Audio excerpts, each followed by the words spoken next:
Hello ladies and gentlemen, this is Best and Slot here with a new mod spotlight for Skyrim. Today we're going to be having a look at Imaginator, the visual control device for Skyrim. This lets you do loads of cool things with like the atmosphere of Skyrim, so you can tint it different colours, you can add bloom, you can change the intensity of the sky. Very cool little mod, very well designed. Don't know what the hell just happened to my torch. This is made by MyGoodEye and Gopher over on Skyrim Nexus, so if you like the mod, if you like the look of it, go give it a shot, and make sure you endorse it if you enjoy it, because they deserve it. They've put a lot of hard work into this, and they deserve your credit. So, without further ado, we will show you the mod. This is Imaginator. Basically, as soon as you load the game, a little notification will pop up in the top left corner telling you you've got a new spell, the Imaginator spell. You want to go to Magic, and we'll just go to All. It'll be a conjuration spell, I assume. No, whatever. Just go to All, and you'll have a spell called Summon Imaginator Helper. And as you can see, Summon Imaginator Helper allows in-game visual and colour adjustments. So we've gone ahead and bound that to our right hand.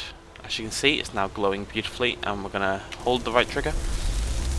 Boing! Good morning. And there he is. That's MyGoodEye, the Imaginator Helper. So he's only got two options: goodbye and change the settings. And now when we load this, we've got 4 different settings, as well as display all of them at once and resetting them all back to default. So I'm going to go through these 4 and show you what the 4 different ones do. They're all fairly obvious.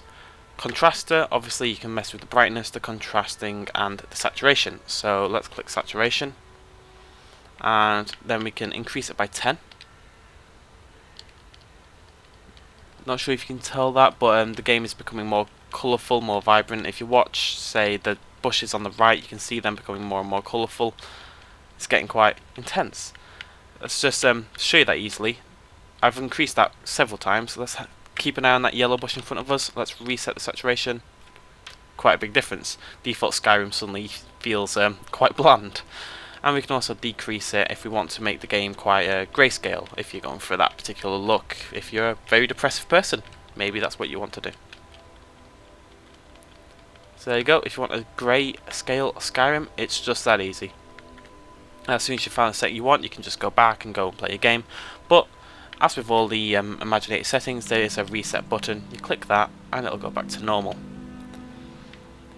As contrast is obvious. If we increase that by 10, you see the shadows get a lot darker and the lights get lighter.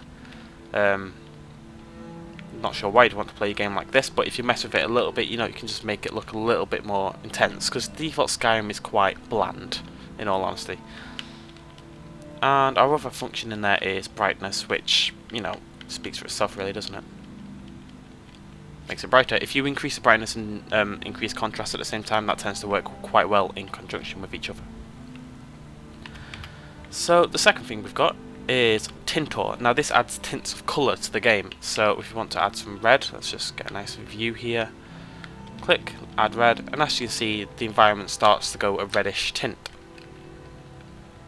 So if you're making a Daedric scene, say you're into machinima a bit, you want to make your own videos, if you want to make a Daedric environment, you could theoretically do it without serious modding. You just go into this and add red, until you get this kind of thing, which is a slightly Daedric looking environment.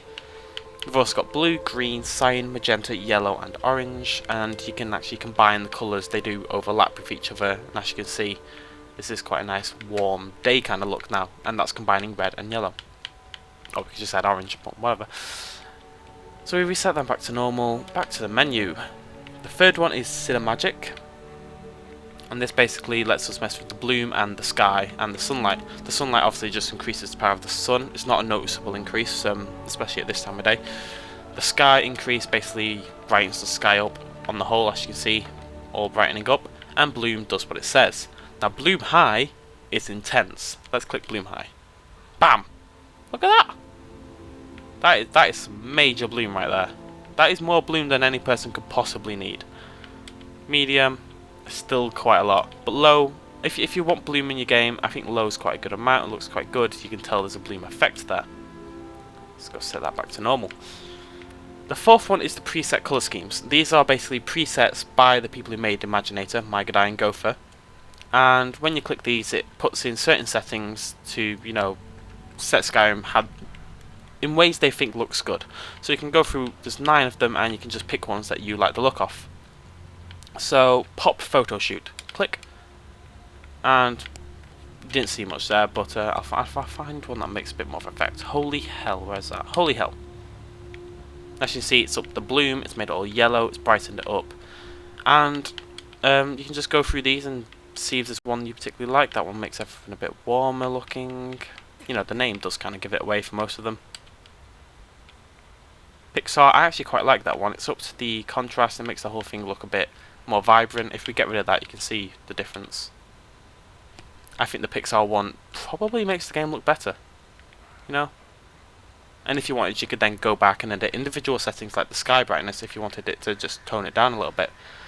I should say, when you're adding these settings, make sure you reset after each one by clicking remove presets, otherwise they will stack over each other and you'll create a absolute mess, as I'll show you. Because each one's going to mess with the contrast and stuff, it basically just adds it on top, and eventually you end up with just this bizarre amalgamation. Good day. If this is what you're looking for, this is what you're looking for. It looks like some very strange E&B series, and some people like this kind of thing. But, no. Oh. Well, and as you see, if you stop talking to him, he vanishes. That's it. The spell will just sit in your spell book, no problems. Summon him, talk to him, change your settings. If you want him back, summon him again. Change the Imaginator settings, and we're just going to go reset all adjustments back to normal. It's that easy. Watch him. There he goes. So if you enjoyed the mod, check the link out. Go and thank MyGoodEye and Gopher. Be sure to leave endorsements. It's a really, really cool mod. It's clearly had a lot of work go into it, and it makes it very easy to change the look of your Skyrim. And I've done quite a few of mod spotlights, and I rarely keep the mods, but I will actually be keeping this one because it just adds a little vibrancy, a little bit more colour to a fairly boring and grey world. I know there's a reason it's grey and boring, but no. It's a cool mod, you should all go check it out. It's Imaginator, the visual control device for Skyrim. Thank you for joining me as always. I've been Best in Slot. Please do like, comment, subscribe, it really helps. And cheers for watching as always, guys. Major love. I shall see you in the next video.